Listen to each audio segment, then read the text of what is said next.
शाम प्राची टीवी पर सीरियल देख रही होती है, तभी उसकी सास वहां आती है। अरे सीरियल में तो ऐसे मग्न है जैसे आज रात का खाना पड़ोसी आकर बनाएंगे। मुझे पता ही नहीं था आपने अपने बेटे की शादी पड़ोस में भी की हुई है। हैं? मतलब? मतलब इस घर में सारा काम बहू ही करती है, आप तो सिर्फ खर्राटे मारती हैं। अच्छा जी, फिलहाल तो तुम आराम फरमा रही हो, चलो जाओ, ये मेरे टीवी देखने का समय है। आहा, इसीलिए मुझे भगाया जा रहा है। सॉरी, अब तो बिल्कुल नहीं जाऊंगी। प्राची की इस बात पर दोनों सास बहू के बीच टीवी रिमोट के पीछे बच्चों जैसे छीना झपटी शुरू हो जाती है, जिसके बीच श्लोक भी काम से घर वापस आ जाता है। आज मेरी चूहे बिल्ली की जोड़ी किस बात पर झगड़ रही है? अरे तेरे बीवी मुझे टीवी नहीं देखने दे रही। अरे तुम्हारी मम्मी मुझे खाना बनाने के लिए फोर्स कर रही है।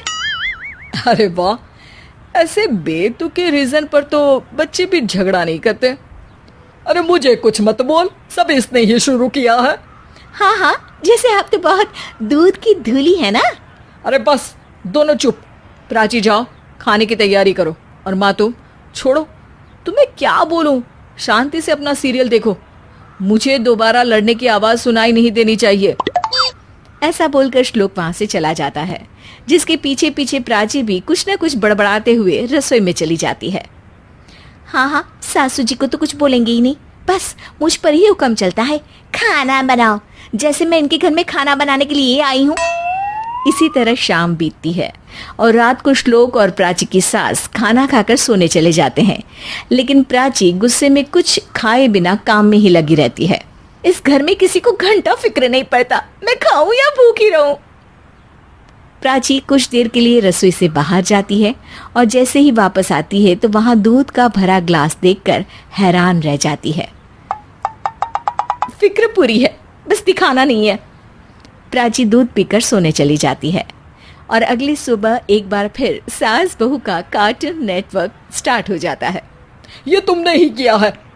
अरे अजीब जबरदस्ती है, मैं बोल रही हूँ मैंने कुछ नहीं किया। दोनों ने मिलकर पूरे घर को पागल खाना बनाया हुआ है। यहाँ कोई नॉर्मल इंसान तो रह ही नहीं सकता, इसीलिए अब पड़ोसी क्या रिश्तेदार भी घर आने से कतराते हैं। और सुन बेटे, तू भी चंगा, तेरी माँ भी चंगी, तेरी बीवी भी चंगी, रिश्तेदार। हाँ जी, आपको नहीं पता क्या, गंगाधर ही शक्तिमान है, रिश्तेदार ही। हाँ हाँ, बस समझ गया। कभी जानवरों जैसे लड़ेंगी तो कभी जुगलबंदी करेंगी। भाई मैं आप दोनों के बीच में नहीं फंसना चाहता।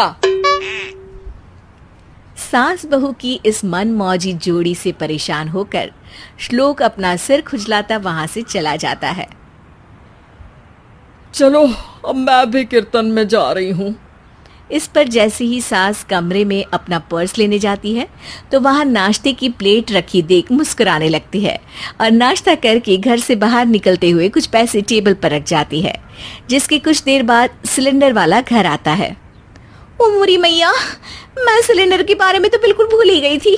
घर खर्च के सारे पैसे भी मम्मी के पास है और श्लोक से बोला तो उल्टा 4 बात सुनाएंगे। प्राची ये सोच ही रही होती है कि अचानक उसका चेहरा चमक उठता है और वो घर में आकर इधर उधर देखने लगती है। तभी उसकी नजर टेबल पर रखे पैसों पर पड़ती है, जिन्हें वो सिलेंडर वाले को दे देती है। ये सब श्लोक देख लेता है। अच्छा बेटे, इतना बड़ा घोटाला, सबके सामने मैं तेरी दुश्मन और पीठ पीछे तेरी मेरी यारी। इस पर श्लोक एक प्लान बनाता है और शाम को सब एक साथ बैठे होने पर बोलने लगता है।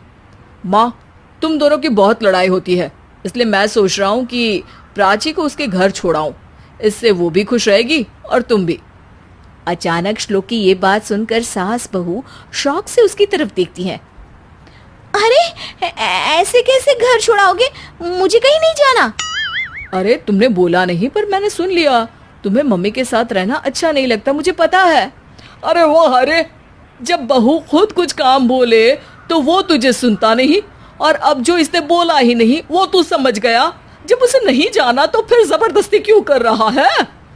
अच्छा, फिर आपको मौसी के घर छोड़ाता हूँ, बस अब आप दोनों एक घर में एक छत के नीचे नहीं रह सकती। मैं इस टॉम एंड जेरी की जोड़ी को और नहीं झेल सकता। है? ऐसे कैसे नहीं रह सकते? तुम्हें इतनी दिक्कत है तो तुम्हारा बोरिया बिस्तर पैक कर देती हूँ, लेकिन मम्मी जी कहीं नहीं जाएंगी। बिल्कुल यही सुनना था मुझे। अगर दोनों में इतना ही प्यार है फिर हर वक्त ये लड़ाई का नाटक क्यों करती हो? देखा मैंने कैसे माँ किचन में दूध रखती है और तुम उनके लिए कमरे में नाश्ता रखती हो, और कैसे वो पहले ही तुम्हारी दिक्कत समझकर घर में पैसे रखकर बाहर जाती है।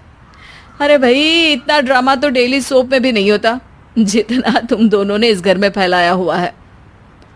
तू हमें टॉम एंड जेरी बोलता है ना, तो याद कर वो दोनों भी एक दूसरे को बाहर वालों की बुरी नजर से बचाने के लिए हमेशा सबके सामने लड़ते थे, लेकिन अकेले में दिक्कत के समय मदद भी तो करते थे। बस हमारा रिश्ता भी कुछ ऐसा ही है।